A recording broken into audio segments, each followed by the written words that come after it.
ప్రియులారా, ప్రభువైన యేసుక్రీస్తు అత్యంత శ్రేష్టమైన నామములు మీకందరికీ శుభములు. 25 సంవత్సరాల సంఘ జీవిత యాత్రలో ప్రభువు మీ అందరి ఎడల చేసిన మేలును బట్టి నేను కూడా మనసారా స్తుతిస్తూ మిమ్మల్ని మనసారా అభినందిస్తున్నాను. మరి మీతో కొన్ని గంటలు ఇలా గడపటానికి ప్రభు ఇచ్చిన భాగ్యాన్ని బట్టి స్తుతిస్తూ ఆహ్వానించిన సంఘానికి, నాయకులు ఆండ్రూస్ గారికి, వినోద్ గారికి, అలాగే సంఘంలోని పరిచారకులకు, ఈ ప్రాంతీయ సంఘాల నాయకులు పెద్ద నజరన్న గారికి, జ్ఞానప్రకాశన్న గారికి, చంద్రరాజ్ గారికి, తదితర నాయకులకు నా హృదయపూర్వకమైన కృతజ్ఞతలు, వందనాలు తెలియచేస్తున్నాను. ఈ రాత్రి పరిశుద్ధ గ్రంథము నుండి యెహెజ్కేలు గ్రంథములో 9వ అధ్యాయము, ఆ అధ్యాయానికి ఒక పేరు పెట్టొచ్చు, దేవునికి ఇష్టమైన పట్టణం. అందులో 7 రకముల వ్యక్తులు. దేవునికి ఇష్టమైన పట్టణం, అందులో 7 రకమైన వ్యక్తులు, 7 రకములైన వ్యక్తులు. యెహెజ్కేలు గ్రంథం 9వ అధ్యాయములో ప్రభువైన దేవుడు ప్రవక్త అయిన యెహెజ్కేలుకు తన పట్టణము ఎలా ఉందో దర్శనములో చూపించాడు. ఈ రాత్రి మనము కూడా ఈ అధ్యాయము యెరూషలేము గురించి చెబుతుండగా, దేవుని సంఘానికి అది సాదృశ్యంగా ఉండగా, నేనున్న సంఘం ఎలా ఉన్నాము అని పరీక్షించుకునే సమయం. స్తుతి సమయం అయిపోయింది కదా, చాలాసేపు స్తుతించాము, చాలా పాటలు పాడుకున్నాము. స్తుతి సమయము తర్వాత సంగీత సమయము మంచిగా ముగించుకున్నాము, ప్రార్థనలు కూడా చేశాము, ప్రార్థనా సమయం కూడా అయిపోయింది. ఇప్పుడే సమయము పరీక్ష సమయం. కోర్స్ అయిపోయిన తర్వాత చివరిలో పరీక్ష పెట్టుకోవాలా లేదా? 25 సంవత్సరాల కోర్స్ అయిపోయింది. ఇప్పుడు మనల్ని మనం చెక్ చేసుకోవాలి. చెక్ లిస్ట్ అంటారు కదా, చెక్ లిస్ట్. మన జీవితాన్ని మనం పరిశీలించుకోవటానికి ఈ అధ్యాయము సరిపోతుంది అని నాకు అనిపించింది. చూడండి, 9వ అధ్యాయంలో 7 రకాల వ్యక్తులు మనకు కనబడతారు. 1వదిగా ప్రకటించువారు, 2వదిగా వినువారు, 3వదిగా కావలివారు,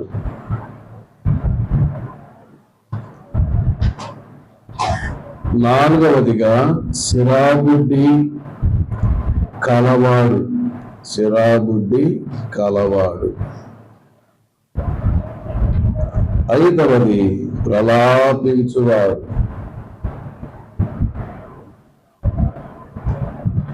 6వది హతులైన వారు,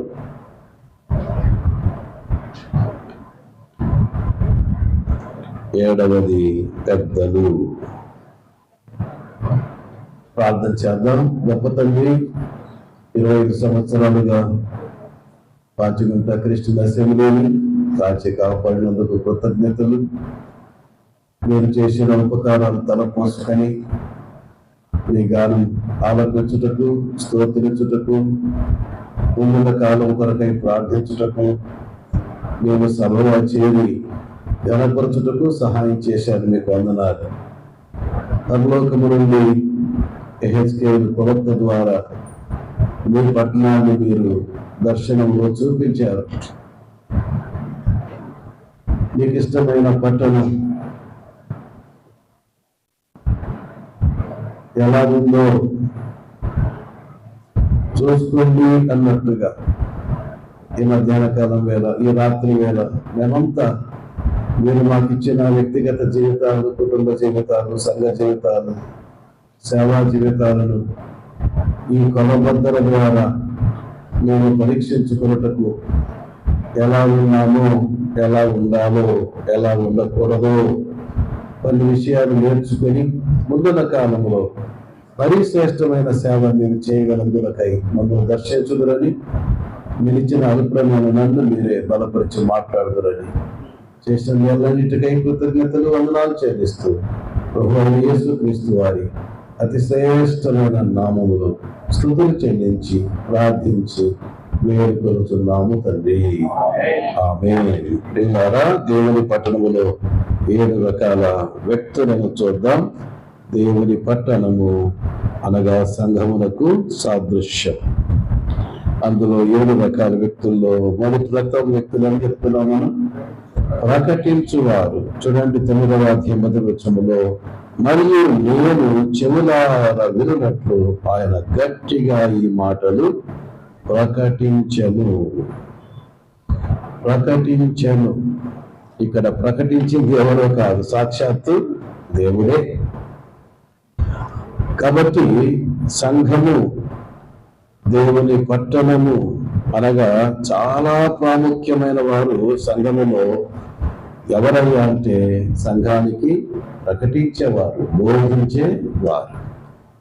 వెరీ వెరీ ఇంపార్టెంట్ పర్సన్స్. అయితే ఎలా ప్రకటించారు అనేది ఇక్కడ చూస్తాం. మొదటి వచనములో గట్టిగా. ఎలా అంట? గట్టిగా అనగా స్పష్టముగా అని అర్థం. గట్టిగా అనే మాటకి ఇంగ్లీష్లో 2 పదాలు ఉన్నాయి. ఒకటవది లౌడ్లీ అనే పదము, రెండవది అలౌడ్, ALOUD. 2 పదాలు వాడతారు. గట్టిగా అంటే లౌడ్, LOUD అంటే లౌడ్ స్పీకర్ అంటారు చూడండి. ఇది పెడితే మొత్తం ఊరంతా వినపడతా ఉంటారు. ఇంకొక పదము అలౌడ్, ALOUD అంటే ఎంతమందికి అవసరమో అంతమందికే వినబడేలాగిన గట్టిగా చెబితే దాన్ని ఏమంటారు? అలౌడ్. Reading allowed. కాబట్టి స్పష్టముగా. కాబట్టి మన జీవితాల్లో చాలా బోధించుంటాములే. మనమందరము బోధకులముగా చేరి వచ్చాం. ఎవరెవరు తక్కువ కాదు, అందరూ బాగా తిన్నవారే, వాక్యం కలిగి ఉన్నవారే. కనుక మరి ఏనుగులను తిన్న నీకు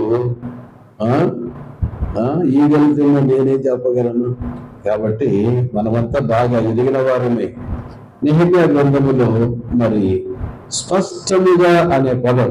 కాబట్టి మన జీవితాల్లో సంఘానికి బోధన అందించే మనం ఎప్పుడు అందించినా అది ఎలా ఉండాలి? స్పష్టత అనేది మిస్ కాకూడదు. కాబట్టి దేవా, చాలాసార్లు నేను బోధించాను కానీ నాకే అర్థం కాలేదు. మరి వారికి ఏమర్థమై ఉంటుంది?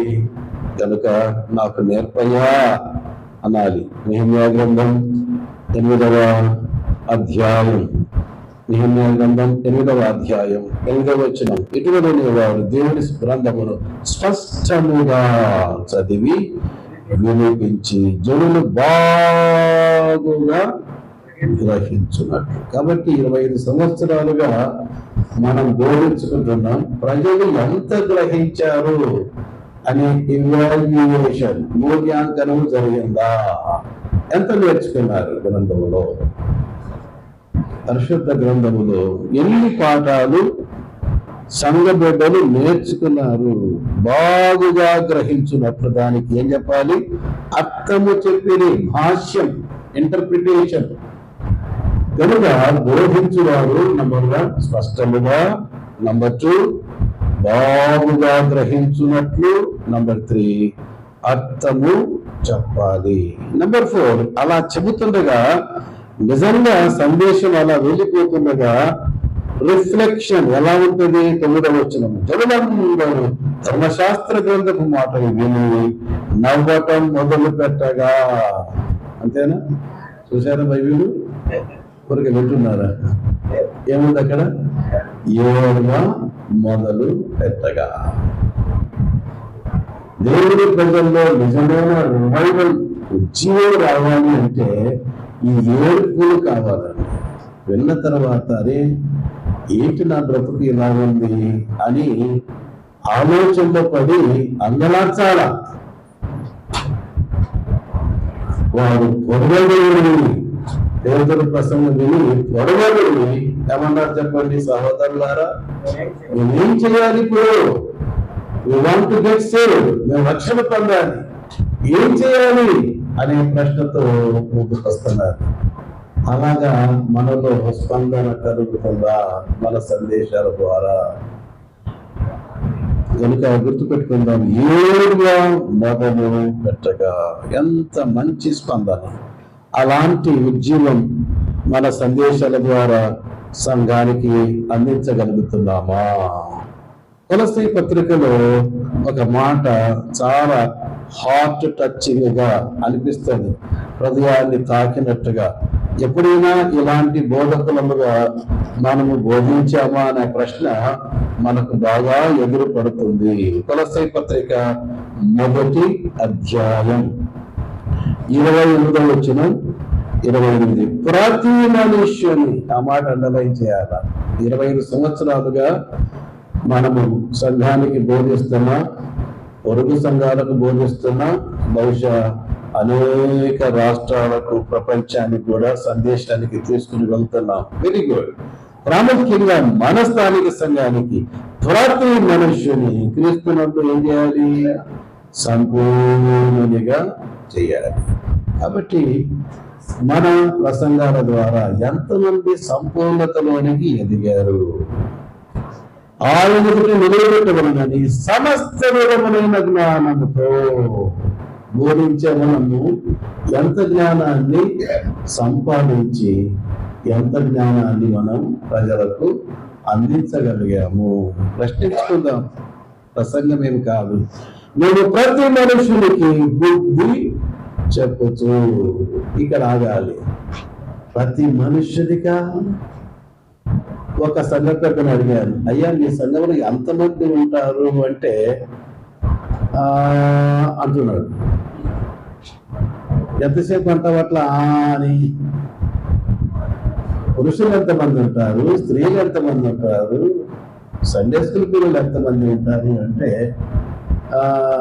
కరెక్ట్గా తెలియదన్నా అంటున్నాడు. అరే సంఘాన్ని 20 సంవత్సరాలుగా కాస్తున్నాము, ఎంతమంది సంఘంలో పురుషులు ఉన్నారు, ఎంతమంది స్త్రీలు ఉన్నారు, ఎంతమంది పిల్లలు ఉన్నారు అనేదే తెలియకపోతే ప్రతి మనుషునికి మనం ఎంత బుద్ధి చెప్పిన వారంగా ఉంటాము?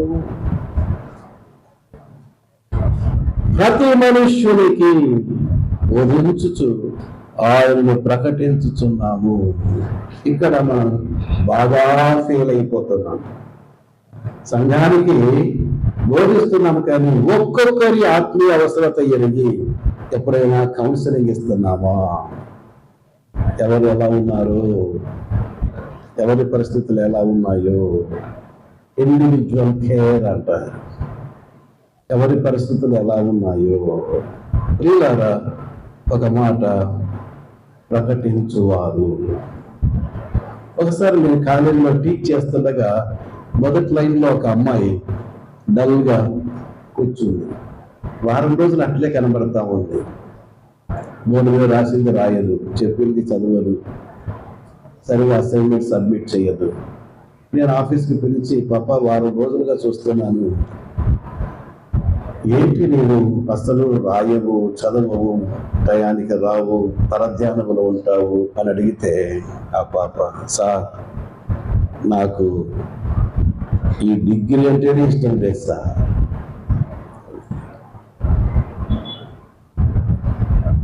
ఈ చదువు అంటేనే ఇష్టం లేదు సార్, మా నాన్న తొందర పెట్టి నన్ను చేస్తే నేను చేరాను సార్, మరి ఎట్లమ్మా ఇప్పుడు ఫీజు కట్టారు, ఇదంతా నష్టమైపోతుంది కదా, ఎందుకు అనిపించింది నీకు అలా వద్దని? ఏమో సార్ నాకు వద్దనిపించింది అన్నప్పుడు నేను కూర్చోబెట్టి, పాప ఈ కోర్సుకు ఉన్న విలువ ఇది, ఈ కోర్సు చదివితే నీ భవిష్యత్తు ఎలా ఉంటుంది, ఈ కోర్సులో ఇన్ని సబ్జెక్టులు ఉంటాయి, ఒక్కొక్క సబ్జెక్ట్ యొక్క విలువ ప్రయోజనం ఎలా ఉంది అని ఆ కోర్సుల గురించి చెప్పి, నువ్వు అనుకుంటున్న కోర్సుకున్న విలువ ఇది, ఆ కోర్సులో ఉన్న సబ్జెక్టులు ఇవి, అందువలన ఉన్న ప్రయోజనాలు ఇవి, ఇప్పుడు నువ్వే సెలెక్ట్ చేసుకో ఏ కోర్సు బాగుంటుందో అంటే, సార్ నాకు ఎంతవరకు ఇలా చెప్పిన వాళ్ళు లేరు సార్, నేను చదువుతున్న కోర్సు ఇంత మంచిదా, అలాగైతే బాగా చదువుతాను సార్, చాలా థ్యాంక్స్ సార్ అని ఆ సంవత్సరం చదివి కాలేజ్ ఫస్ట్ వచ్చిందండి, ఫైనల్ ఇయర్లో స్టేట్ ఫస్ట్ వచ్చిందండి, నా సబ్జెక్ట్లో స్టేట్ ఫస్ట్ వచ్చిందండి. ఒక ఆలోచన జీవితాన్ని మారుస్తుంది. One idea can change your life. ఇలాంటి ఇండివిజువల్ కేర్ మన బిడ్డల పట్ల మనకు ఉందా అనేది ప్రశ్నించుకుందాం, దాటిపోదాం. ఒకటవది ప్రకటించువారు, రెండవది వినువారు. అదే అధ్యాయంలో మనకు కనబడతారు. వినువారు హెజ్కేలు గ్రంథం 9వ అధ్యాయము 1వ వచనంలో, మరియు నేను చెవులార వినున్నట్టు ఆయన గట్టిగా ఈ మాటలు ప్రకటించాను. వినువారు. కాబట్టి సంఘంలో వినువారు ఉంటారా ఉండరా? ఎస్ఆర్లో చెప్పండి, ఉంటారా ఉండరా? మనమంతా వినువారముగా ఎలా వినాలి? నంబర్ 1 అక్కడ చెవులారా అని రాసుకుందాం. వినడానికి దేవుడు ఎన్ని చెవులు ఇచ్చాడు బాబు? 2 ఇచ్చాడు. మాట్లాడడానికి ఎన్ని రోజులు ఇచ్చాడు? 1. ఏంటి దాని అర్థము? తక్కువ మాట్లాడు, ఎక్కువగా విను. చెవులారా విను అంటే మాట్లాడడానికంటే వినడానికి ఎక్కువగా ఇష్టపడు అన్నట్టుగా. అలా వినగలుగుతున్నామా మనము? ఇంకొక మాట ప్రభువే చెబుతున్నాడు, ఎప్పుడు విన్నా ఒక మాట గుర్తుపెట్టుకోవాలి, దేవుని వాక్యాన్ని ఎప్పుడు విన్నా ఎలా వినాలి అంటే, దేవా నీవు చెప్పింది నేను చేస్తాను అనే మనస్సుంటే విను, లేకపోతే లేచిపో. ఊరికెందుకు ముందు పుచ్చుకోవాలి? అవునా కాదా? నేను చెప్పేది కాదు. చూడండి, మత్తయి సువార్త 6వ అధ్యాయం, మత్తయి సువార్త 7వ అధ్యాయంలో 24వ వచనం. కాబట్టి నా మాటలు విని వాటి చొప్పున చేయు ప్రతివాడు. కాబట్టి ఒకటవది చెవులార వినాలి, రెండవది చేయుటకు వినాలి. కొంతమంది ఎట్లా వింటారంటే, వెంకటేశ్వరుని బాగా చెప్తాడా, ప్రభుదాసన్న బాగా చెప్తాడా, మార్కులు వేద్దామా అని వింటున్నారు అనమాట. మార్కులు వేయడానికి కాదు. ఈ దినాల్లో కూర్చొని మార్కులు వేసేవాళ్ళు ఎక్కువ, మార్కులు కోరేవారు తక్కువ. మార్కులు వేయాలన్నా మార్కులు కోరాలన్నా నీ జీవితానికి ఒక మార్పు కోరుకోవాలి. ఈ సందేశం ద్వారా ఒక మార్పు, ఒక టర్నింగ్ పాయింట్, ఒక బ్రేక్ త్రూ అది ఆశించాలి. కానీ ఆయన ప్రసంగానికి 80 మార్కులు, ఈయన ప్రసంగానికి 90 మార్కులు, ఆయన ప్రసంగానికి 60 మార్కులు వేసి ప్రసంగికులకు మార్కులు ఏం వేస్తావు? దేవా నువ్వు చెప్పింది నేను చేయడానికి ఎక్కడ ఉన్నాను, నేనేం చేయాలో నాతో చెప్పు దేవా, చేయడానికి సిద్ధంగా ఉన్నానని అలా విని అలా చేస్తే నీ జీవితంలో బండ మీద వేయబడిన పునాది కలిగిన జీవితముగా, కుటుంబముగా, సంఘముగా ఉంటది. కానీ ప్రసంగికులకు మార్పులు వేసేది కాదు. కాబట్టి చెవులారా, రెండవది చెప్పింది చేయుటకు వినాలి, మార్పులు వేయటకు కాదు. మూడవదిగా ఎప్పుడు వినినా ఎలా వినాలి అంటే సాత్వికమైన మనస్సుతో వినాలి. నాకంత తెలుసులే, ఆయన ఏం చెప్తాడులే, నాకు తెలియదా, హెజ్కేలు గ్రంథము 9వ అధ్యాయము ఎన్నిసార్లు చదవలేదు నేను, ఇలాంటి మనస్సు సరైన మనస్సు కాదు. ఎన్నిసార్లు చదివినా దానిని ఒకవేళ నీవే బోధించిన, ఎన్నిసార్లు బోధించిన, దేవా నా జీవితానికి ఇందులో ఏదైనా నేర్పించయ్యా, నేర్చుకుంటాను అనే ఒక మంచి మనస్సు. అలాగన విన్నామా? 25 సంవత్సరాలు లూకా సువార్త 8వ అధ్యాయము 15వ వచనంలో మంచి నేల నుండి విత్తనము కోరిన వారు ఎవరు అనగా యోగ్యమైన మంచి మనస్సుతో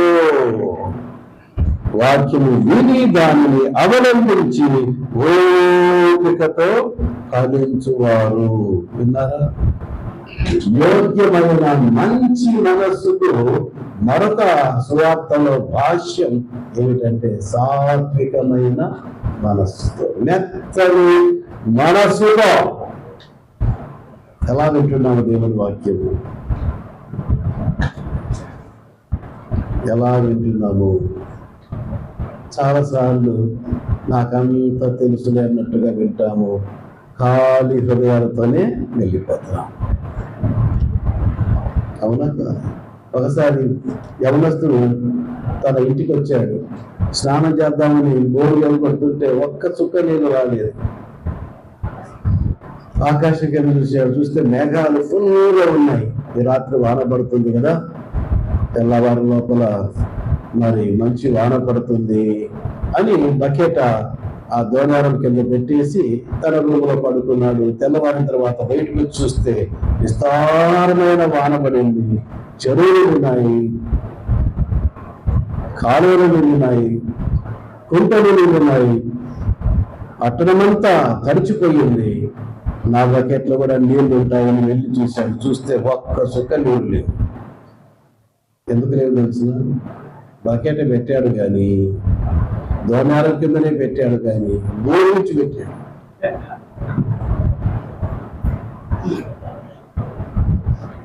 బోరు నుంచి పెట్టిన బకెట్లో ఒక్క చుక్కైనా నీళ్లు దిగుతాయా? చెప్పండి చెప్పండి. ఎస్ఆర్లో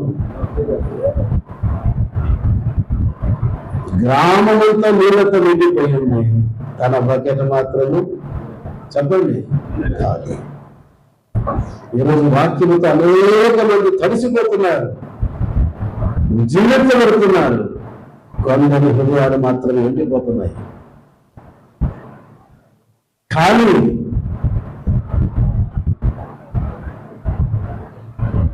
ఎంత విచారము!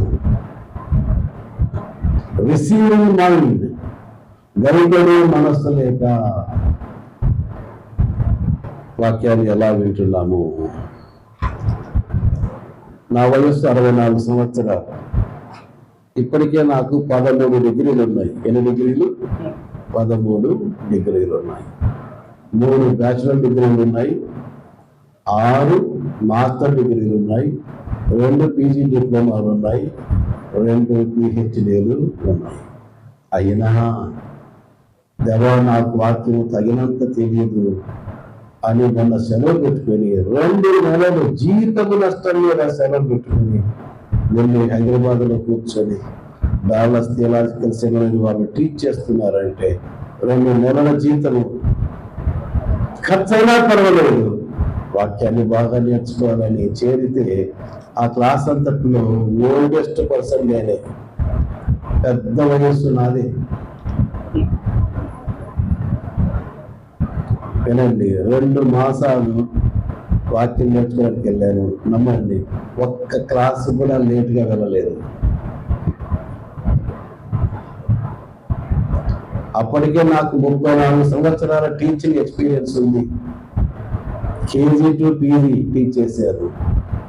ఒక్క క్లాస్ కూడా మిస్ కాలేదు, ఒక్క క్లాస్ కూడా లేట్గా వెళ్ళలేదు. మాస్టర్ ఆఫ్ డివినిటీ అనే డిగ్రీ చేశాను. 5 సంవత్సరాలు చేశాను ప్రైవేట్ కోర్సు. ఒక్క క్లాసు కూడా లేట్ వెళ్ళలేదు. మిగిలారా, నేర్చుకునే మనస్సును పోగొట్టుకోవద్దు. 1వది చెప్పండి, ప్రకటించువారు. 2వది వినువారు. 3వదిగా చూడండి, అదే అధ్యాయంలో కావలి వారు కనబడుతున్నారు. 9వ అధ్యాయం 1వ వచనంలో నేను చైనాను వినినట్లు ఆయన గట్టిగా ఈ మాటను ప్రకటించాను. ఒక్కొక్కరు తాను హతము చేయి ఆయుధములు చేత పట్టుకొని పట్టణకు కావలి వారందరూ ఇక్కడికి రండి అన్నారు. పట్టణంలో ఎవరున్నారండి? కావలి వారు అనగానే మీ మనస్సంతా ఎక్కడ పెట్టాడంటే సంఘములో కాపర్లు కదా. ఇది నాకు, ఈ వచనము నాకు కాదులే. కొన్ని పదాలు చూడగానే ఇది నాకు కాదులే. నేనంటాను ప్రతి వ్యక్తి కూడా కావలి వాడే. ఆ దృక్కోణంలో నుంచి నీవు కావలి వారవా కాదా, మనమంతా కావలి వారమే. నంబర్ 1, నీకు నేను కావలి వాడవు. ఈ మాట రాసుకోండి. నీకు నీవు, నీ జీవితానికి నువ్వే కావలి కాయాలి. తిమోతి మొదటి పత్రిక 4వ అధ్యాయము 16వ వచనములో నిన్ను గురించి, నీ బోధను గురించి జాగ్రత్త. ఎవరికి వారు జాగ్రత్తగా ఉంటే వారి ద్వారా కొంతమంది రక్షణలోనికి రాగలుగుతారు అని కింది వచనంలో చదువుతున్నాం. నీవు రాగన్నట్లయితే నువ్వు నీ బోధ విని వారిని రక్షించుకుంటావు. నంబర్ 1, ఎవరికి వారు కావలి వారు. గుర్తుపెట్టుకోండి, ఎవరికి వారు, ఎవరి జాగ్రత్తలో వారు బ్రతకాలి. మన ఆయన అంటున్నాడు, దోమ కొట్టిందంట ఆయనకి. ఏం కొట్టింది? దోమ కొడితే ఆరోగ్య శాఖ మంత్రి తిరుగుతున్నాడండి. దోమ కొడితే వాళ్ళ ఇంట్లో ఎవరు తిరుగుతున్నాడు? ఆరోగ్య శాఖ మంత్రి తిరుగుతున్నాడు. నిద్రపోతున్నాడా ఆరోగ్య శాఖ మంత్రి? ఏం చేస్తున్నాడు? ఈయనకు దోమ కొడితే ఎవరు కాపలగలరా? నీ దేహం మీద దోమ కట్టుకున్నా నువ్వు కాపాడుకోవాలా. నీ ఇంట్లో దోమతలు పెట్టుకోవాలా, నీ ఇంట్లో ఆలోటు పెట్టుకోవాలా, నీ ఇంటి పరిసరాలు శుభ్రంగా పెట్టుకోవాలా. ఆరోగ్య శాఖ మంత్రి వచ్చి అవన్నీ చేస్తాడా?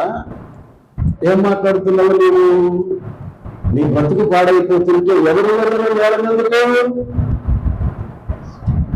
నంబర్ 1, ఎవరికి వారు జీవితంలో కావలి వారు. నంబర్ 2, నీ సహోదరులకు నీవు కావలి వాడము. నేను కావలి వాడనా అన్నాడు ఆయన. అన్నాడా లేదా? అని ఆశీర్వాదం తీసుకున్నాడా, శాపం తీసుకున్నాడా? శాపమే. ఇలాంటి మాటలు మాట్లాడితే శాపమే. నేను కావలి వాడనా అంటున్నాడు. ఆదికాండము 4వ అధ్యాయములో 9వ వచనములో, నీ తమ్ముడు నా హేబేలు ఎక్కడ అంటే, నేను తమ్మునికి కావలి వాడనా? వీళ్ళారా, దేవుడు మన ఇంటిలో మన తోబుట్టువులను వారిని రక్షణలోనికి తేవటం ఆ బాధ్యత నీవే. ముందు దేవుడిని రక్షించాడు, నీ ద్వారా ఇంటిలో నీ తమ్ముళ్ళు చెల్లాయుడు రక్షణలోనికి రావాలి. జరిగిందా పని? 25th celebration, silver jubilee celebration. చాలా సంతోషం. ఒక కావలి వాణిగా, కావలి కత్తెగా నిజంగా నీ తమ్ముని కాచావా, చెల్లిని కాచావా? నీ ద్వారా నీ ఇంటి వారు రక్షణలోనికి వచ్చారా? 3వదిగా, నీ యొక్క స్పౌజ్, నీ భర్తకు లేక నీ భార్యకు నీవు కావలి వాడము. సామెతల గ్రంథములో 31వ అధ్యాయములో 20వ వచనం, ఆమె తన ఇంటి వారి నడకలను బాగుగా కనిపెట్టును. ఓ తల్లి, సంఘములో పెరగబట్టి చాలా కాలం అయిందిలే. ఎనిమిది నడత కనిపెట్టి, అయ్యో నా భర్త ఇంకా రక్షణలోనికి రాలేదే, అయ్యో నా భార్య ఇంకా రక్షణలోనికి రాలేదే, నడతను కనిపెట్టి ఒక సరైన నడతలోనికి రావాలి అన్న అపేక్షతో కావలి కాయటము, కేర్ తీసుకోవటము. ప్రియులారా, దేవుని సంఘములో కావలి వారు. కాబట్టి నంబర్ 1, ఎవరికి వారు కావలి వారు. నంబర్ 2 చెప్పండి, తోబుట్టువులకు మనము కావలి వారు. 3వదిగా మన స్పౌజ్, జీవిత భాగస్వామికి మనము కావలి వారము అన్న సంగతి అన్నడు మరచి పోకూడదు.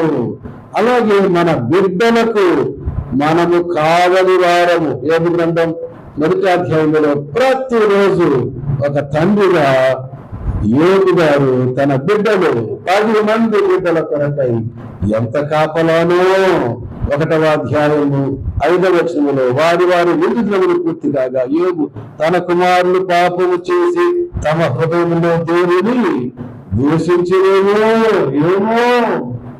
ఏమో ఈ కుమారుడు, ఏమో ఈ కుమార్తె కలిసి భోంచేస్తున్నారు, కలిసి ఆడుకుంటున్నారు, కలిసి సహవాసం చేస్తున్నారు. ఎక్కడ తప్పిపోయారు? ఏమో ఏమో ఏమో అని వారి పట్ల బాధ్యతగా బలులు అర్పిస్తూ ఉన్నాడు. జరిగిందా బిడ్డల పట్ల కేర్ ఉందా? ఒకసారి ఒక అక్కతో అన్నాను, అక్క పాప జాగ్రత్త అక్క, ఎక్కడ పడితే అక్కడ కనబడతా ఉంది అంటే ఆమెకి ఎంత కోపం వచ్చిందో తెలుసా? ఏమన్నా నా బిడ్డ బంగారు అన్నా. నిజేమనండి, నా బిడ్డ బంగారు అంటే బంగారు కాబట్టి చెబుతున్నాక్క, మట్టి అయితే నేనెందుకు చెప్తాను, బంగారు కాబట్టి ఎత్తకపోతారు అంటే ఏమని తెలుసునా? నా బిడ్డ బంగారే కాదన్నా, బంగారు కొండ అన్నా అనేది. అందుకోసం ఎక్క గడ్డపాము తెచ్చుకొని కొండలు తవ్వుకొని గంపాలకు ఎత్తకపోతారు, కొంచెం జాగ్రత్త అని చెప్తున్నాను. పెద్దోళ్ళు కదా, 10 ఏళ్ళు వినక్క అంటే ఆమె నా మీద అయాసపడింది. సరిగ్గా 6 నెలలకు ఫోన్ చేస్తా ఉంది, ఏడుస్తుంది ఫోన్లో. ఏమైందక్క, ఏమైంది, ఏమైందమ్మా, ఏమైందంటే ఏడుస్తుంది, వల ఏడుస్తుంది. ఏమైందమ్మా అంటే, అమ్మయ్యా నువ్వు చెప్పావు కానీ నేను పెడచెవిని పెట్టాను, కాయలేదు. ఏమైంది? అంగట్లో పొట్లాలు కట్టి అబ్బాయితో లేచిపోయింది.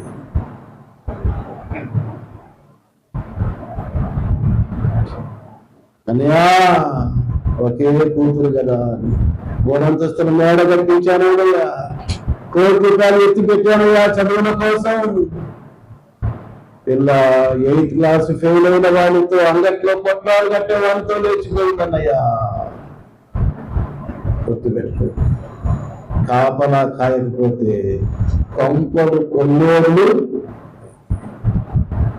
బిడ్డలు కాచామా. పండగలు బాగా చేస్తున్నాములే, యానివర్సరీ మీద యానివర్సరీ జరిగిందిలే, సంతోషమే.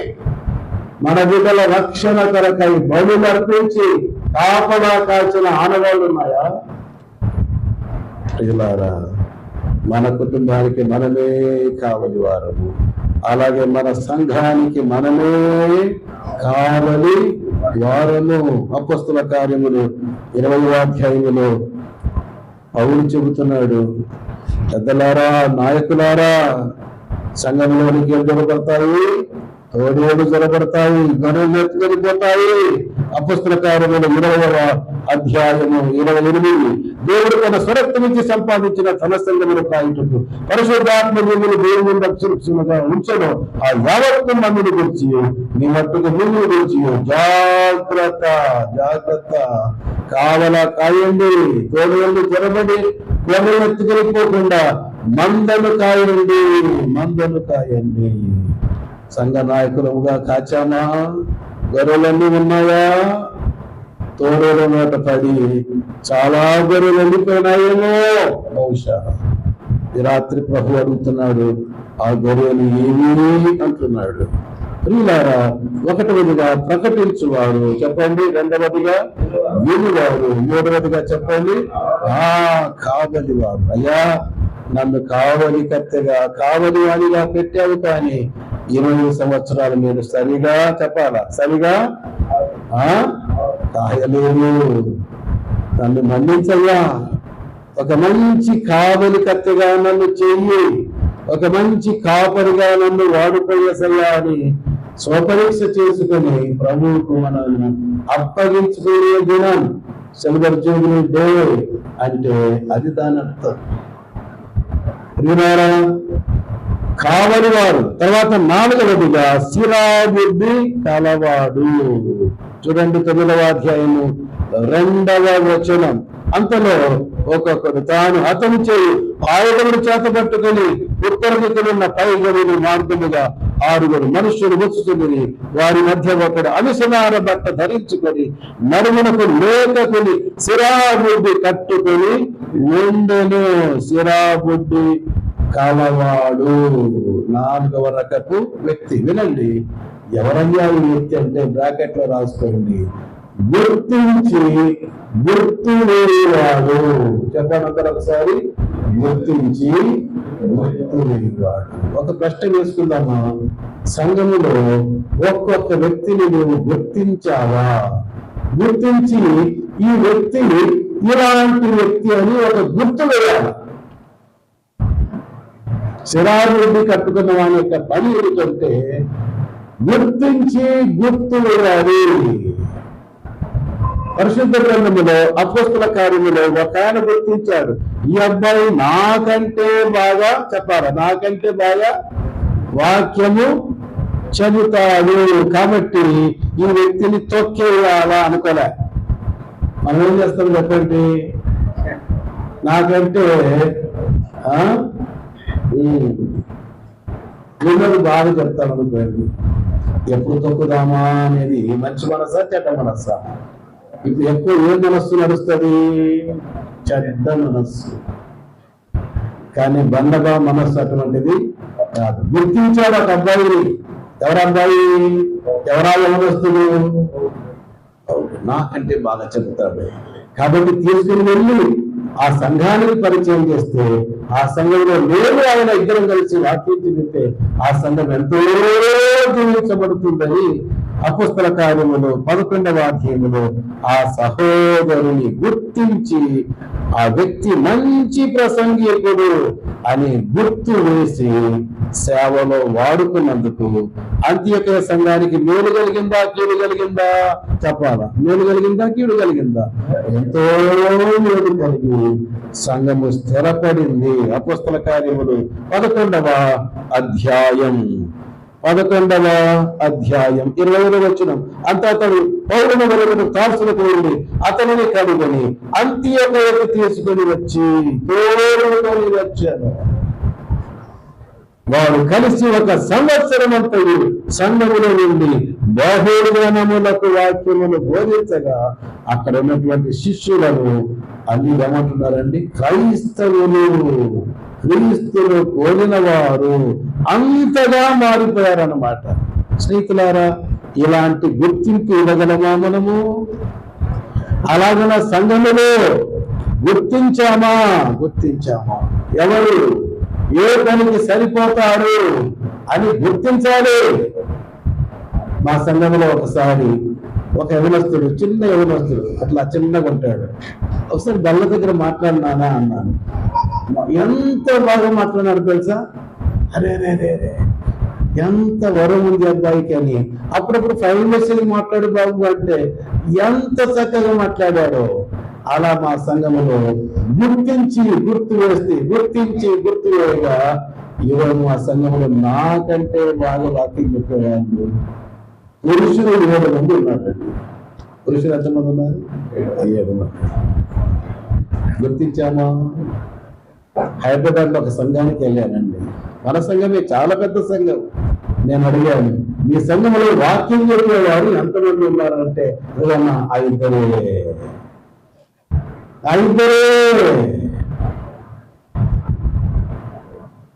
మిగతా వారు లేరా?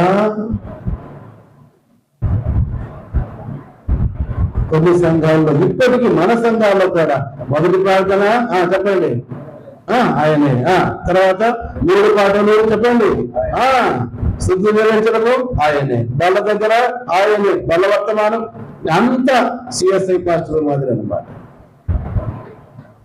ఏం తేడా ఉండదు. సంఘస్థులంతా రావడం పోవడం. ఎప్పుడు గుర్తిస్తావు నీవు? ఎంతమందిని గుర్తించారు? సంఘంలో బాగా పాడేవారు ఎంతమంది, ప్రసంగించేవారు ఎంతమంది, నడిపించగలవారు ఎంతమంది, ఊరు సువార్త చక్కగా చెప్పగలవారు ఎంతమంది, వంట చక్కగా చేసి వడ్డించగలవారు ఎంతమంది, ప్రార్థనాపరులు ఎంతమంది? మీ దగ్గర ఒక డేటా ఉందా? గుర్తించామా? ఒక తల్లిగా మీ బిడ్డ ఏ సబ్జెక్ట్ లో బాగా ఉంది, ఏ సబ్జెక్ట్ లో సరిగా లేదు, గుర్తించామా? అలాంటి తల్లిదండ్రులైనా మనము. మొన్న ఒక స్టేట్ లీడర్ని కలిశానండి. స్టేట్ లీడర్ ఆయన, క్రిస్టియన్ ప్రపంచంలో స్టేట్ లీడర్.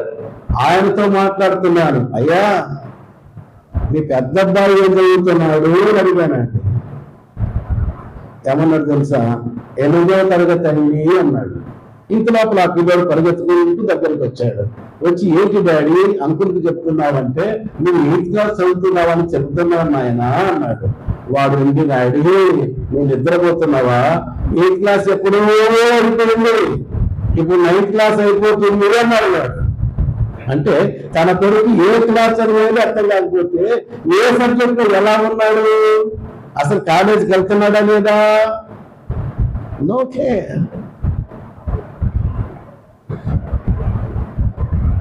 ఇలా ఎంతకాలంగా మన కుటుంబాలు, ఎంతకాలంగా మన సంఘాలు గుడ్డివాళ్ళ సంఘాలుగా. నేను కల్పనా కథలు చెప్పడం లేదండి. కొన్ని సంఘాలకు వెళ్తే బ్రదర్ల సంఘాలు, వేరే సంఘాలు కాదు, అవి ఇద్దరే. ఎవరు వేరా? గుర్తించలేవా నువ్వు? ఒక గుర్తు వేయలేవా నువ్వు?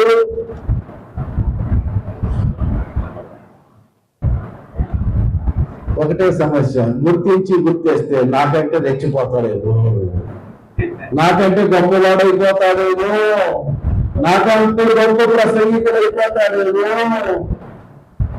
నాకు దిగలుగుతాడేమో. కాబట్టి ఏమైతాడు? తిరిగిలారా శిలాబుద్ధి కట్టుకొనిన వాడు. ఒకసారి నా భార్య ఆ దగ్గరికి వచ్చి, ఏమండి మన కాలేజీలో 2 పిల్లలు, మంచి పిల్లలు, బాగా చదివారు, మంచి మార్కులు వచ్చాయి, కానీ వారు ఎంబీబీఎస్ చదవడానికి సామర్థ్యం లేదు, నీట్ రాయడానికి సామర్థ్యం లేదు, కొంచెం కోచింగ్ ఇప్పిస్తే, కొంచెం సహాయం చేస్తే వారు మన పిల్లల్లాగా వారు కూడా డాక్టర్లు అవుతారు అంటే మరి ఏం చేద్దాము అన్న. ఏం లేదు, ఈ అబ్బాయికి 35, ఈ అబ్బాయికి 35,000 కడితే కోచింగ్ తీసుకుంటారు, ఖచ్చితంగా మెడిసిన్ సీట్ కడతారు అని గుర్తించిందండి. పిల్లవాడి సామర్థ్యాన్ని గుర్తించింది. పిల్లవాడికి ఉన్నటువంటి సామర్థ్యాన్ని గుర్తించి సహాయం చేయడానికి ముందుకు వస్తే ఓకే అని చెప్పి ఇద్దరికి సహాయం చేస్తే దెబ్బకు సెలెక్ట్ అయినారండి.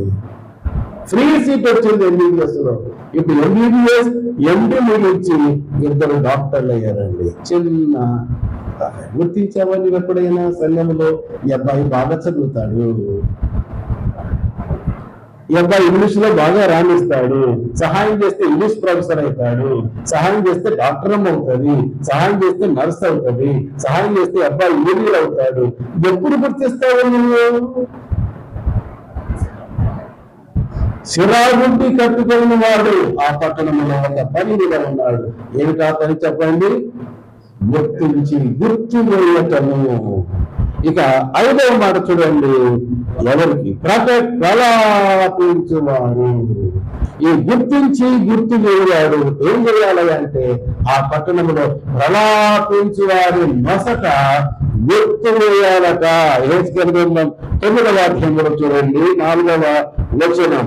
యెరూషలేము ఆ పట్టణంలో ప్రవేశించి చుట్టూ తిరిగి దానిలో జరిగిన హేయ కృత్యములను గురించి 3 నిలుచు ప్రలాపించుచున్న వారి లలాటముల గుర్తువేయము అని వారికి ఆజ్ఞాపించాడు. ఎవరికి?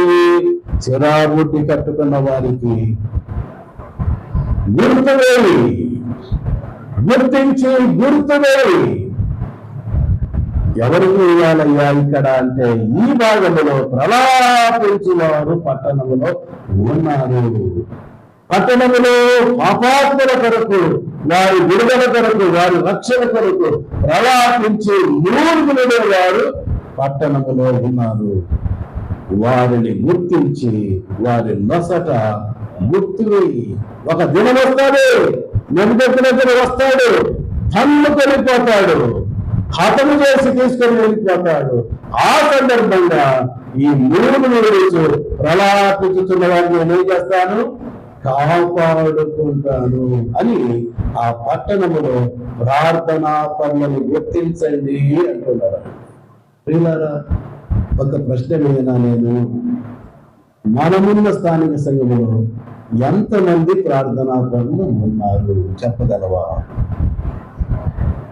ఈ పట్టణంలో 3 నిలుచు ప్రార్థించే వారిని గుర్తించి లలాటముల గుర్తులేము అని 4వ వచనంలో అన్నాడు. పట్టణంలో ప్రలాపించు వారిని గుర్తించాలట. అలాగే సంఘములో ప్రార్థించువారు ఉన్నారా? ఆ ప్రార్థించువారు కూడా ప్రలాపించువారుగా, మూలుగులువారుగా మన సంఘములో ఎంతమంది ఉన్నారు? ఈ 20 సంవత్సరాల్లో ఎంతమంది ప్రార్థనా పనులను మనము తయారు చేశాము? ఉందా జవాబు? ఒకటి గుర్తుపెట్టుకోండి. పరిశుద్ధ గ్రంథంలో నేను 5 మాటలు చెబుతాను. ఒకటవది రాసుకోండి, ఎజ్రా 9, రెండవది నెహెమ్యా 9, మూడవది ఇర్మియా 9, నాలుగవది దానియేలు 9, ఐదవది రోమా 9. ఈ 5 స్థలాల్లో ఈ 9 అధ్యాయాల్లో అక్కడున్న నాయకులు ప్రలాపించుచు మూలుగుచు ప్రార్థన చేస్తున్నారు. ఎజ్రా 9లో ఎజ్రా, దానియేలు 9లో దానియేలు, నెహెమ్యా 9లో నెహెమ్యా, ఇర్మియా 9లో ఇర్మియా, రోమా 9లో పౌలు ప్రలాపిస్తూ ఏడుస్తూ ప్రార్థించారు. ఆ తర్వాత అధ్యాయంలో గొప్ప ఉద్యమాన్ని ఆ కాలము సూచింది. స్నేహితులారా, ఒకవేళ ఇంతవరకు అనయ అంకుల్ మా సంఘములో ఒక హెవెన్ సెంట్ రివైవల్, పరలోకము నుండి దింపబడిన ఉద్యమాన్ని చూడలేకపోతున్నాము అనిపిస్తూ ఉంటే ఈ రోజు మొదలు పెట్టండి. సంఘములో ప్రార్థనా పనులను తయారు చేయండి. నా మందిరము, చెప్పండి, సమస్త జనులకు పడక మందిరాలు కాదు, సంఘాల మందిరాలు కాదు, ప్రార్థనా మందిరాలు. ఉన్నాయా ప్రార్థనలు? ఉన్నాయా వ్యక్తిగత ప్రార్థనలు? ఉన్నాయా సంఘ ప్రార్థనలు? ఉన్నాయా అత్యవసర ప్రార్థనలు? ఉన్నాయా ప్రలాపించే ప్రార్థనలు? ఎన్నడైనా ఏడ్చావా? ఏడ్పించావు చాలా మందిని. ఎన్నడైనా మోకరించి నశించు ఆత్మల కొరకు, చల్లారిపోయిన పరిశుద్ధుల కొరకు అంగలార్చిన ఆనవాళ్ళు ఉన్నాయా? ప్రలాపించువారు. ప్రకాశం జిల్లాలో ఒకరోజు మీటింగ్ చేసి భోజనం చేసి పడుకున్నానండి. మధ్యరాత్రి దాదాపు 2 గంటల ప్రాంతంలో ఆ షామియాన కింద జనాలంతా నిద్రపోతుండగా ఒక మూలకు మూడు వినబడుతుందండి. ఆ చీకట్లో మూడు వినబడుతుంటే ఎవరో ప్రసవిస్తుంది సహోదరి, కానుకవుతుందేమో, మూలుగుతుంది, ఏడుస్తుంది అనుకున్నాను. అయినా చూద్దామని ఆ చిన్న చీకట్లో లైట్ వేసి మెల్లగా మూలకెళ్తే ముసలాయన మోకాళ్ళ మీద ఉన్నాడండి. మూలుగుతూ ఉన్నాడు, ఏడుస్తూ ఉన్నాడు. నేను పక్కన ఎవరొస్తూ లేపి, బాబు నీ సంఘస్థుడైనా ఆయన అంటే అవునయ్యా అన్నాడు. ఏంటి అలా ఏడుస్తున్నాడు, ఏమైనా బాధలేదా అంటే ఎవరైనా నాకు తెలుసుదా అంటే ఆ తాతయ్య రోజు అంటే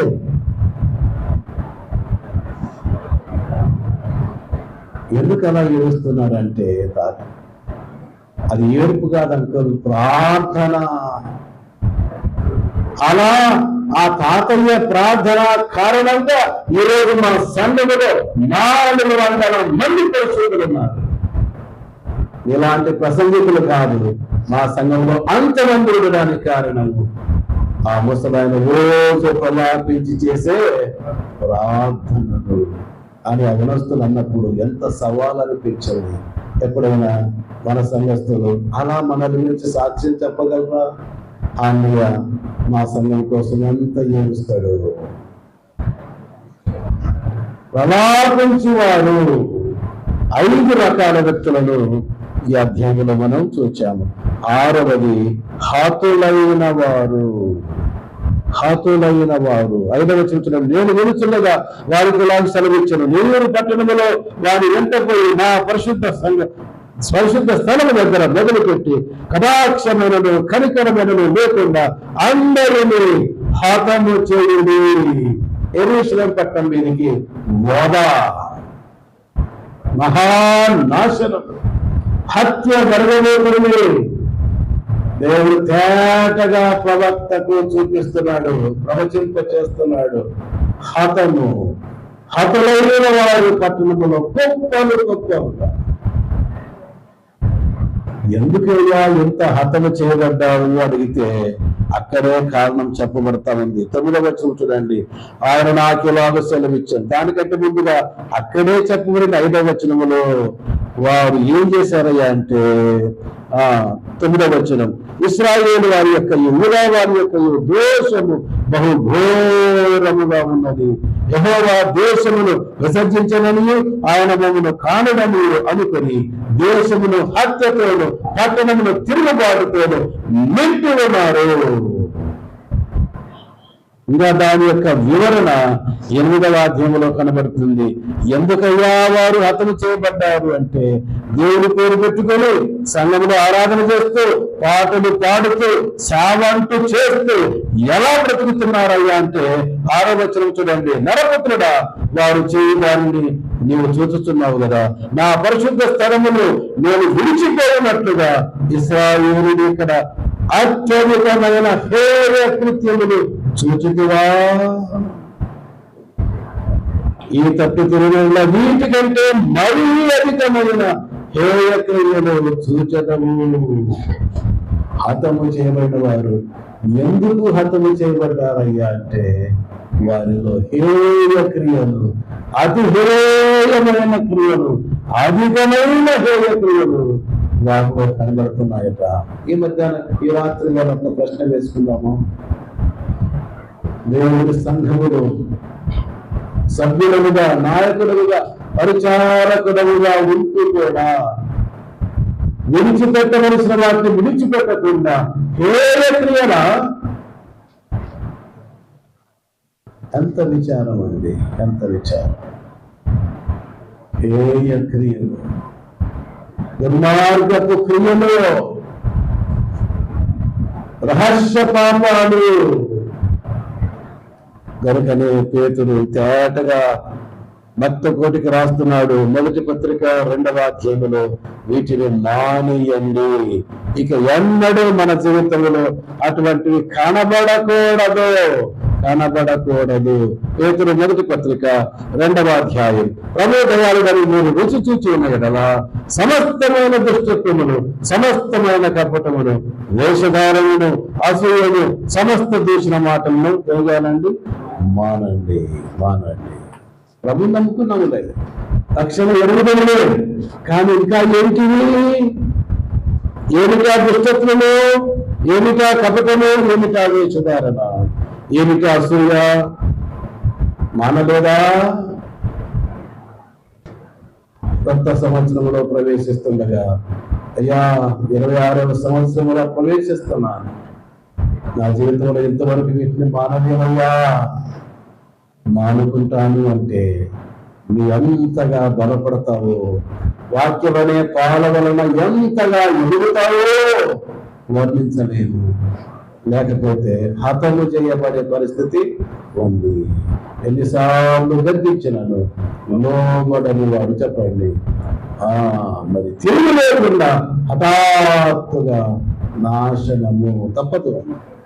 కనుకనే పేతురు మళ్ళీ రాస్తున్నాడు 4వ అధ్యాయము 3వ వచనములో, పేతురు చేష్టలు, దురాశలు, మద్యపానము, అల్లరితో ఆటపాట్లు, త్రాగుబోతుల విద్యలు, చేయదగిన విగ్రహ పూజలు మొదలైన వాటిని నడుచుకొనొచ్చు.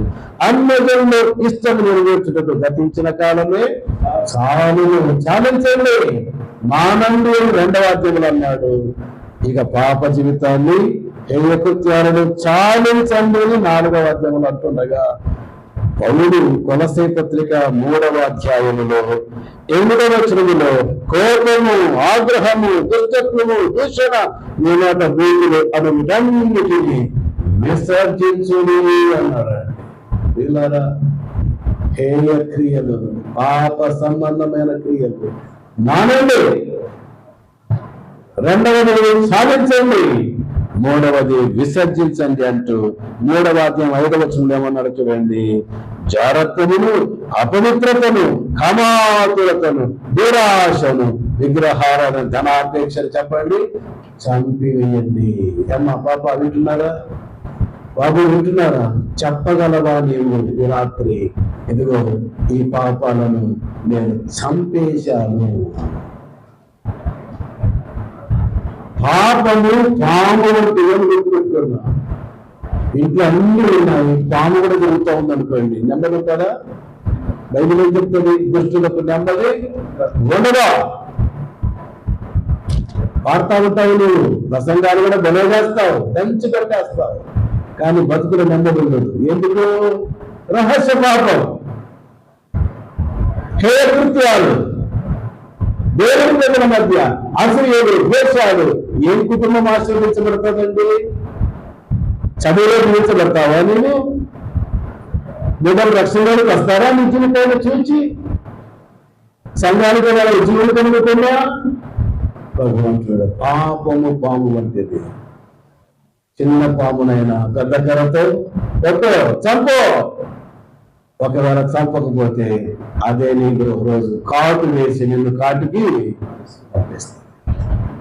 నువ్వు చంపకపోతే ఒకరోజు నిన్ను చంపుతుంది, సమాధికి తీసుకుని వెళ్తుంది. అంతవరకు ఎందుకు ఆగుతావు? బైబిల్ చెబుతుంది, అతిక్రమం దాచిపెట్టువాడు వర్ధిల్లడు, ఒప్పుకొని విడిచిపెట్టువాడు చెప్పండి కనికరం పొందను. కనుక ప్రియులారా, సంవత్సరాలు సాగే కొద్దీ మానవలసిన వాటిని మానకుండా, చాలించవలసిన వాటిని చాలించకుండా, విసర్జించవలసిన వాటిని విసర్జించకుండా, చంపివేయవలసిన వాటిని చంపివేయకుండా, ఏమిటో ఆత్మీయ జీవితం అని గప్పాలు పెట్టుకుంటే అది బయట వాళ్ళతో ఒకవేళ అలా అనిపించవచ్చునేమో, కానీ ప్రభు దగ్గర మమ్మల్ని కానడమే అనుకుంటున్నారట. వచ్చాడుగా కత్తి పట్టుకొని నరికి పడేశాడు, పిల్ల జల్ల తేడా లేకుండా. మహావధ జరిగింది యెరూషలేములో. అవకాశం ఇచ్చినప్పుడు ఒప్పుకుందాం, పరిశుద్ధత కలిగి ఉందాం. 7వదిగా ఆ యెరూషలేము పట్టణంలో ఎవరండి? పెద్దలు. ఈ పెద్దలకైనా ఏమైనా బుద్ధి ఉందా అంటే లేదు అంటున్నారు. కారణం, అసలు వధ ఎక్కడ స్టార్ట్ చేయమంటున్నాడు? వధ ఎక్కడ స్టార్ట్ చేయమంటున్నాడంటే పెద్దల దగ్గరే, అక్కడి నుంచి మొదలు పెట్టాలి అంటున్నాడు. కాబట్టి తీర్పు మొట్టమొదటగా ఎవరికి వస్తుంది? నాయకులతో స్టార్ట్ అవుతుంది. కాబట్టి నాయకులైన వారు చాలా జాగ్రత్త. 9వ అధ్యాయము 6వ వచనం చూడండి. అందరూ నశించినట్టు ఎవరిని విడిచిపెట్టక పెద్దవారిని, చిన్నవారిని, కన్యకలను, పిల్లలను, స్త్రీలను చంపేయడం, కానీ ఆ గుర్తు ఎవరికి వారిని ముట్టకూడదు. నొసట ముద్ర వేయబడిన వారికి ముట్టకూడదు. వారు మందిరము ముందరను పెద్దలను హతము చేయ మొదలు పెట్టగా. కాబట్టి శిక్షా దండము మొట్టమొదటిగా పెద్దలతో ప్రారంభమవుతుంది. పరిశుద్ధ స్థలముల ద్వారా సేవించే పెద్దలతో. కనుక ప్రియులారా, సంఘాన్ని కాచే నాయకులమైన మనకు దేవుడు తీర్పు తీర్చబోతున్నాడు. బోధకులు, నాయకులు, పెద్దలు తీర్పు ఎక్కడయ్యా ప్రారంభము అంటే యాకోబు పత్రికలో చెప్పబడతా ఉంది. బోధకులమైన మనకు కదా, 3:1, నా సహోదరులారా బోధకులమైన మనకు మరి ఎక్కువ కఠినమైన తీర్పు పొందుతామని తెలుసుకొని మీరు అనేకులు బోధకులు కాకుండా. సంఘం అంటే తమాష కాదు, బోధ అంటే తమాష కాదు. దేవుని తీర్పు కఠినమైన తీర్పు ఉంది. పేతురు మొదటి పత్రికలో దేవుడు తన తీర్పును ఎక్కడ ప్రారంభిస్తాడు అంటే పేతురు మొదటి పత్రిక 4వ అధ్యాయము 17వ వచనంలో తీర్పు దేవుని ఇంటి వద్ద ఆరంభమగు కాలము వచ్చి ఉన్నది. దేవుని ఇంటిలో మొదటగా నాయకులతో దేవుడు వ్యవహరించబోతున్నాడు. తీర్పు పెద్దల మీదకి వచ్చింది. కనుక నాయకులమైన మన ముందున్న కాలంలో దేవా నీ తీర్పు నా మీద రాబోతుంది. బలా నమ్మకమైన మంచి దాసుడాన్ని నేను లెక్క పొందాను, కానీ చెడ్డ దాసుడాన్ని లెక్క తీర్పు నేను పొందకుండా జాగ్రత్త పడతానని ఈ రాత్రి ఎలా జాగ్రత్త పడదామా? నా సెల్ ఫోన్ ఒకరోజు మోగిందండి. ఎవరని చెప్పి చూస్తే ఒక సహోదరి, ఏమ్మా ఇప్పుడు చేశావంటే ఏమి లేదని ఆ చిన్న వార్త మీకు చెప్పాలి. ఏంటంటే ఏమనిందో తెలుసామే అని, ఎప్పుడు నేను ఆ చర్చికి వెళ్ళేవాడిని, మొన్న రోజు ఆదివారం 10 మంది ఉన్నారు ఆ చర్చిలో. ఎప్పుడు 300 మంది ఉంటారు ఆ చర్చిలో. కానీ ఆదివారం 10 మందే ఉన్నారు. ఎందుకంటే అమ్మా అంటే నాకు కూడా అర్థం కాలేదన్నయ్య. మీటింగ్ అయిన తర్వాత పక్కన అడిగిందట, ఏంటమ్మా 300 మంది సంఘానికి వచ్చేవారే ఈరోజు 10 మంది ఉన్నారు ఏంటంటే చెప్పిందట, అవునమ్మా మన సంఘంలో సేవకుడు చాలా బాగా పాడతాడు, చాలా బాగా ప్రసంగిస్తాడు, మనం కూడా చూచాము గొప్ప సేవ చేస్తాడని కానుకలు ఇచ్చి పెద్ద మందిరాన్ని కట్టుకున్నాము. మరి ఏమైంది? సంఘంలో బాగా పాడే సహోదరితో చనువుగా ఉండేవాడు, కలిసి పాటలు పాడేవాడు, కీబోర్డు వాయించేవాడు, భర్త మిలిటరీలో ఉంటాడు, పిల్లలు స్కూల్కి వెళ్తారు, అప్పుడప్పుడు వాళ్ళ ఇంటికి వెళ్ళేవాడు. ఈ స్నేహము ప్రేమ అక్రమ సంబంధంగా మారింది. చాలా మందికి తెలియదు. ఒక రోజున కొట్టింది. 1 సంవత్సర కాలము అక్రమ సంబంధం బయటపడింది. అందరూ చీకొట్టి చెప్పుతో కొట్టి బయటికి వెళ్ళిపోయారు.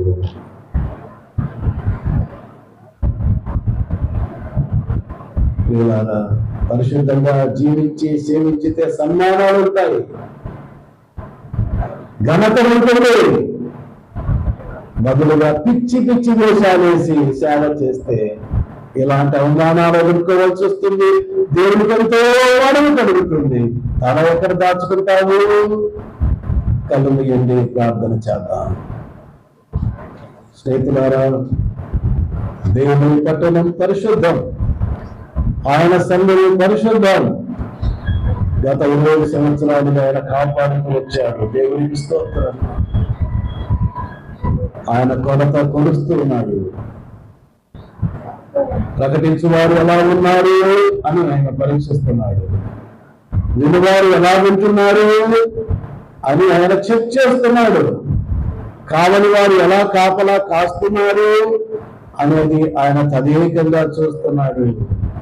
శిరాబుద్ధి కలవాడు సంఘములో ఎంతమందికి గుర్తించి గుర్తు వేశాడు, సంఘములో ఎంతమందిని వినియోగించగలుగుతున్నారు, నీ ద్వారా ఎంతమంది పనివారుగా తయారయ్యారు,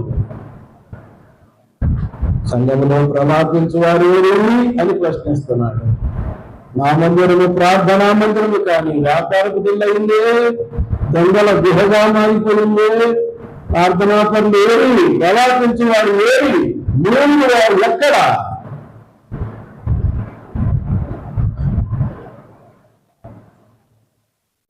ఆ రోజున హతులైన వారు దేవుని ప్రజలే కానీ హేయ కృత్యాలతో నిండిపోయారు, బలహీనులైపోయారు, చచ్చిపోయారు. గద్దెలతో హతము వద ప్రారంభించండి. పరిశుద్ధ స్థలము దగ్గర సేవ చేసి ఆ పెద్దలతో వద ప్రారంభించండి అంటున్నాడు. దేవుని తీర్పు దేవుని ఇంటి యొక్క ప్రారంభం అవుతూ ఉండగా ప్రభువు అక్కడ ఆసన్నమైన దినాల్లో దేవా భయముతో వణుకుతో జీవిస్తాను సేవిస్తాను అని ప్రభువుకు మనల్ని మనము అప్పగించుకుందాం. సర్వోన్నతుడైన మా గొప్ప తండ్రి, 1 గంట మీ మాటలు కలిసి ధ్యానించుటకు మాకు ఇచ్చిన సమయాన్ని బట్టి మీకు వందనాలు. యెహెజ్కేలు గ్రంథం 9వ అధ్యాయంలో మమ్మల్ని మీరు పరిశీలన చేస్తున్నారు, కొలబద్దతో మా జీవితాల్లో కొలుస్తున్నారు అని ఎరుక కలిగి జీవించడానికి, సేవించడానికి, సంఘ కార్యక్రమాలు చూడటానికి మాకు ఇంకా జ్ఞానం, ఇంగిత జ్ఞానం, విశేష జ్ఞానం, అనుభవ జ్ఞానం అనుగ్రహించుమని, బలపరచుమని, సంఘ సరిహద్దు విశాలపరచుదురని మీ దైవ హస్తాలకు మమ్మల్ని మేము అప్పగించుకుంటూ ప్రభువైన యేసుక్రీస్తు వారి అతిశ్రేష్టమైన నామములో స్తుతులు చెల్లించి ప్రార్థించి వేడుకొనుచున్నాము తండ్రి. ఆమేన్.